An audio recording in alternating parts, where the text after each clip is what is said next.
Hi everyone, welcome back to our YouTube channel.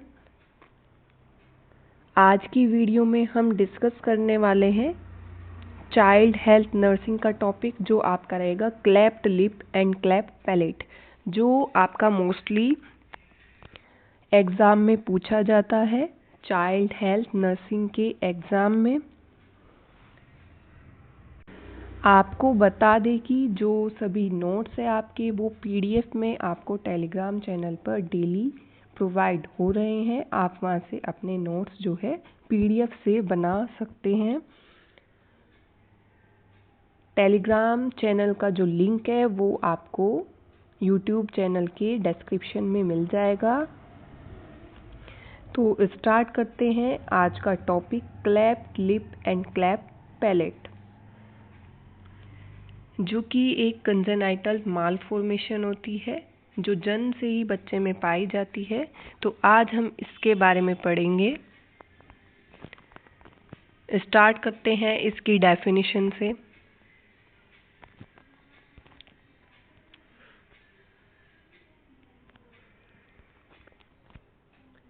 Definition में हम सबसे पहले बात करेंगे क्लेफ्ट लिप की, जिसको आपका कीलोइस्किसिस भी बोला जाता है।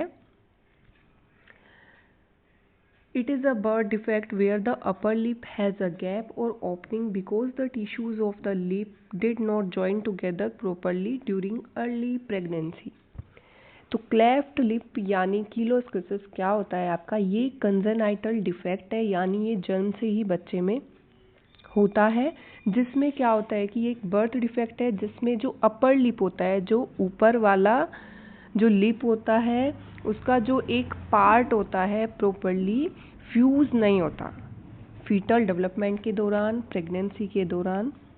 तो लिप में क्या है, एक गैप, स्प्लिट यानी एक गैप जो है बन जाता है, जिसको आपका बोलते हैं क्लेफ्ट लिप। तो अपर लिप में क्या है, गैप बन जाता है, जिसकी वजह, क्योंकि जो टिश्यूज़ होते हैं लिप के वो क्या है, आपस में जो है ज्वाइन नहीं हो पाते प्रॉपरली अर्ली प्रेगनेंसी में। तो इसको बोलते हैं आपका क्लेफ्ट लिप यानी कीलोइस्किसिस।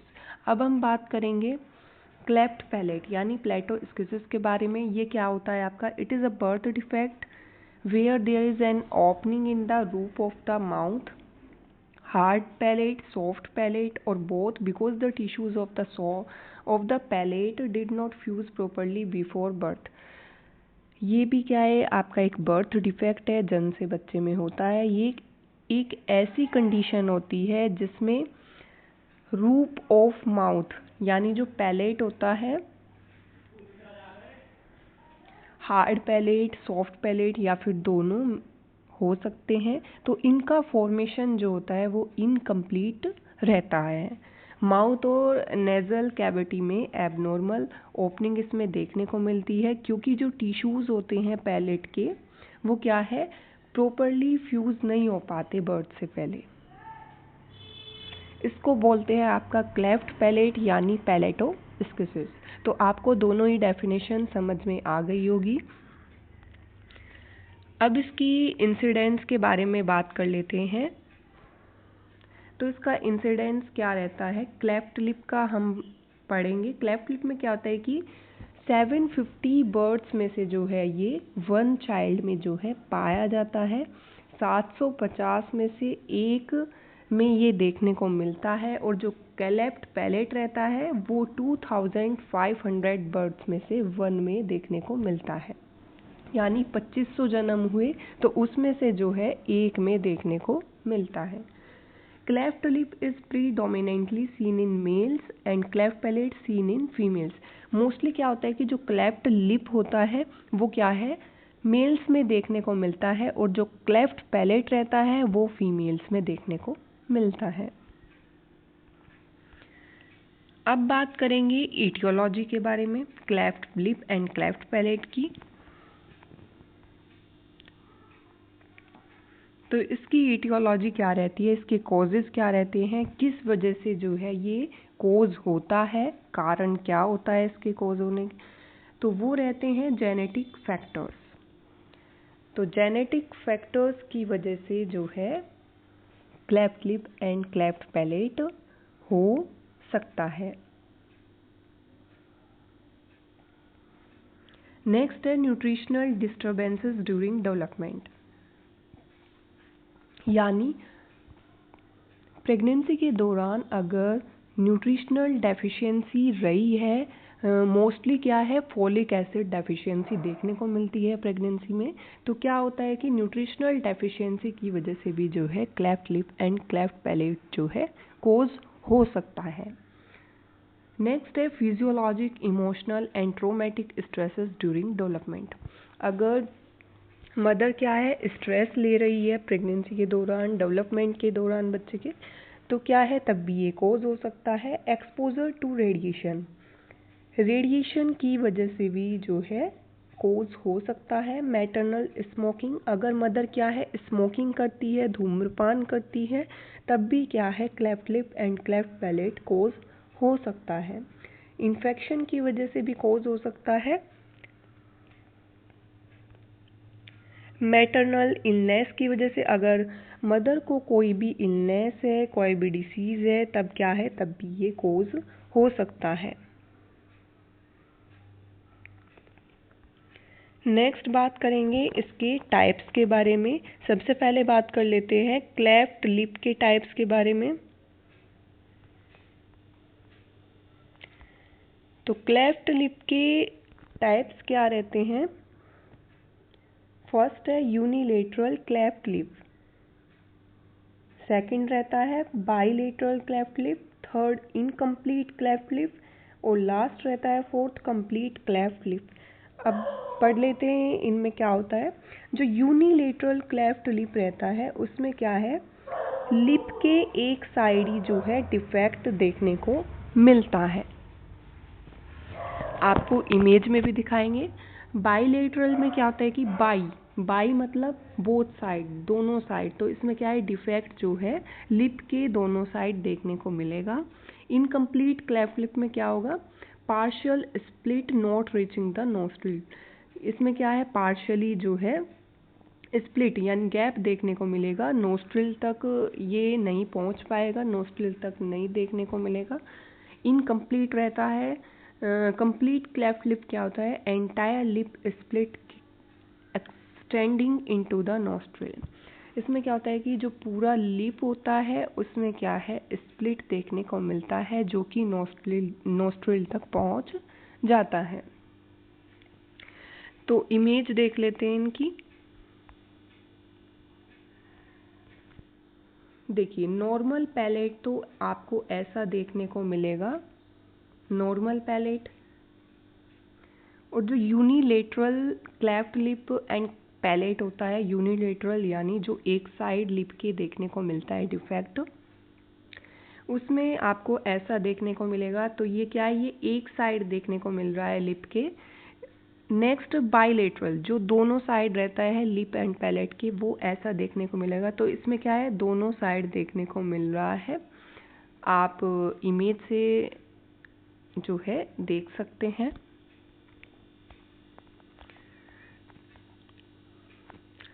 नेक्स्ट बात करेंगे पैलेट के टाइप्स के बारे में। तो पैलेट के भी टाइप्स सेम ही रहते हैं, इनकम्प्लीट, इनकम्प्लीट, कंप्लीट, यूनिलेटरल और बाइलेटरल। तो इसमें भी सेम ही होता है। इनकम्प्लीट में क्या है, जो सॉफ्ट पैलेट होती है वो इन्वॉल्व रहती है, और कंप्लीट में क्या रहता है कि दोनों पैलेट जो होती है हार्ड एंड सॉफ्ट, ये दोनों ही इन्वॉल्व रहती है, स्प्लिट रहती है।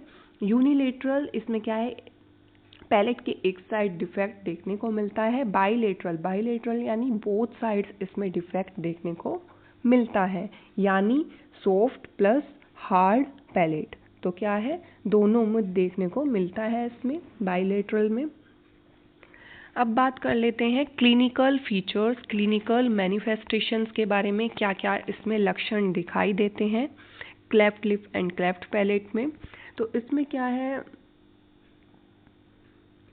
विजिबल स्प्लिट इन लिप और पैलेट। तो इसमें क्या है स्प्लिट देखने को मिलेगा लिप और पैलेट में। क्या है? गैप देखने को मिलेगा लिप में और पैलेट में। फीडिंग डिफ़िकल्टीज विद नेजल रिजर्जिटेशन, इसमें क्या है? फीडिंग डिफ़िकल्टीज देखने को मिलेगी। दूध पीते वक्त क्या है? नेजल रिजर्जिटेशन देखने को मिलेगा। Poor weight gain and mall nutrition, इसमें क्या होगा? बच्चे का जो है वेट गेन नहीं हो पाएगा, बच्चे का वजन नहीं बढ़ पाएगा और बच्चे में क्या है? माल न्यूट्रिशन की कमी देखने को मिलेगी। तो बच्चे में क्या होगा? बच्चा कुपोषण का शिकार हो जाएगा, माल न्यूट्रिशन की कंडीशन में आ जाएगा बच्चा, क्योंकि उसमें क्या है? फीडिंग डिफ़िकल्टीज देखने को मिल रही है, बच्चे को सही से न्यूट्रिशन नहीं मिल पा रहा है।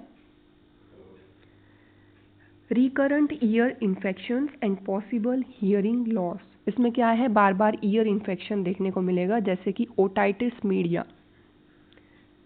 ओटाइटिस मीडिया क्या है? ईयर इन्फेक्शन है, तो क्या है? बार बार देखने को मिलता है इसमें ईयर इन्फेक्शन, और जिसकी वजह से क्या है? हियरिंग लॉस भी हो सकता है। डिलेड और डिफेक्टिव स्पीच, डिले और डिफेक्टिव स्पीच जो है बच्चे में देखने को मिलेगी।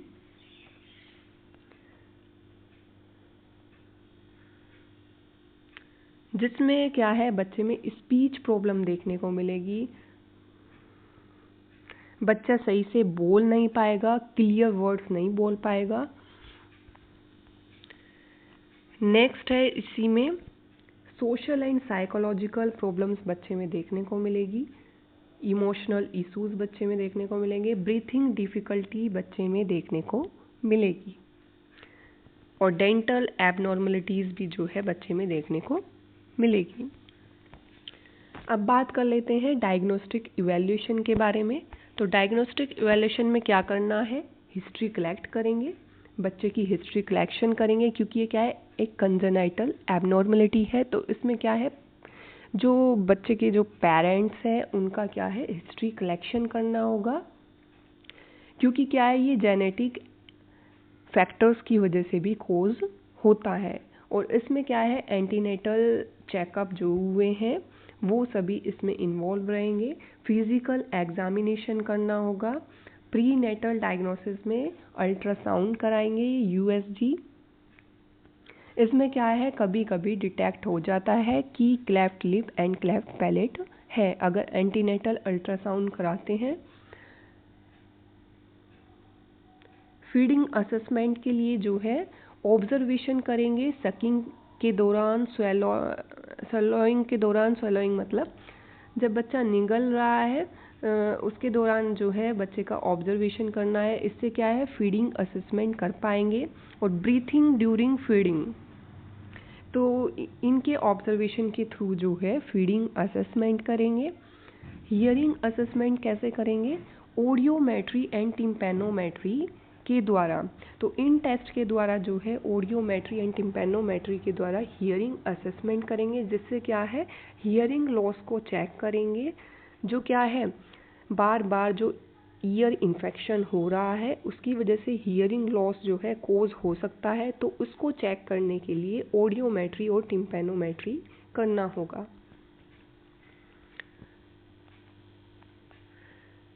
अब बात कर लेते हैं cleft lip and cleft palette की वजह से क्या क्या कॉम्प्लिकेशंस देखने को मिल सकती है।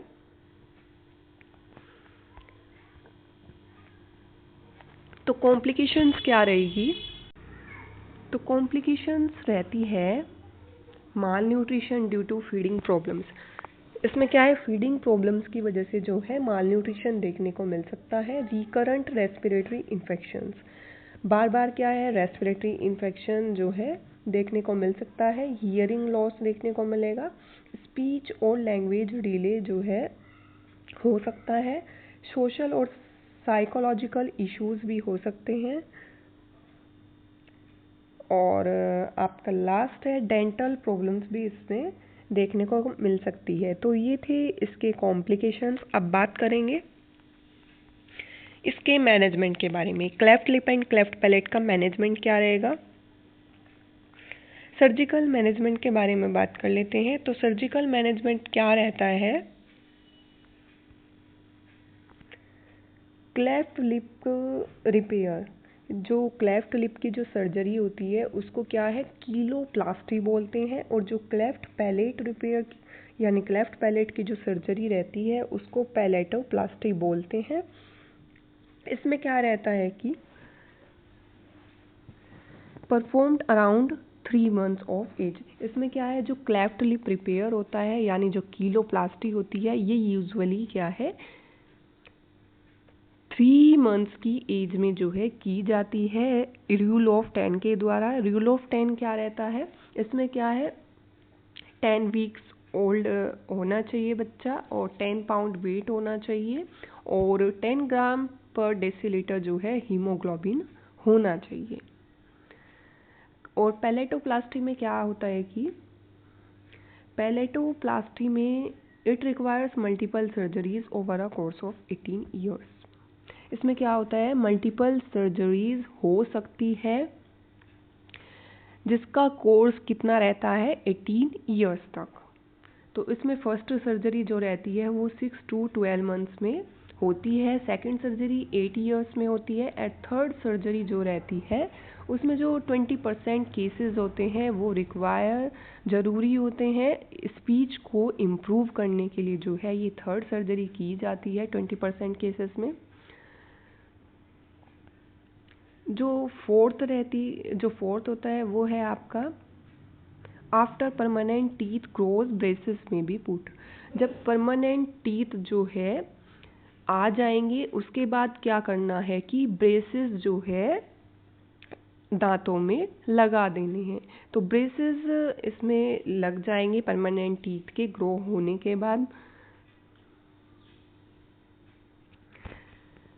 अब लास्ट बात कर लेते हैं हम इसके नर्सिंग मैनेजमेंट के बारे में। नर्सिंग मैनेजमेंट क्या रहता है cleft lip and cleft palette का, जिसमें हम बात करेंगे प्री ऑपरेटिव केयर के बारे में, यानी सर्जरी से पहले जो केयर होगी ऑपरेटिव प्री ऑपरेटिव यानी ऑपरेशन से पहले की केयर। तो उसमें नर्सिंग मैनेजमेंट क्या रहता है, assess nutritional status of the child. इसमें क्या है बच्चे का न्यूट्रिशन स्टेटस को जो है असेस करना है। Teach parents about special feeding methods, syringe dropper, special feeders. इसमें क्या है जो बच्चे के पेरेंट्स हैं उनको स्पेशल फीडिंग मेथड्स के बारे में बताना है कि कैसे आपको बच्चे को फीडिंग करानी है, सिरिंज के द्वारा, ड्रॉपर के द्वारा और स्पेशल फीडर के द्वारा। फीड इन अपराइट और semi sitting position to prevent aspiration. इसमें क्या है बच्चे को अपराइट पोजीशन में या फिर सेमी सिटिंग पोजीशन में जो है बच्चे को फीड कराना है जिससे क्या है एस्पिरेशन ना हो। Provide small frequent feeds with frequent burping.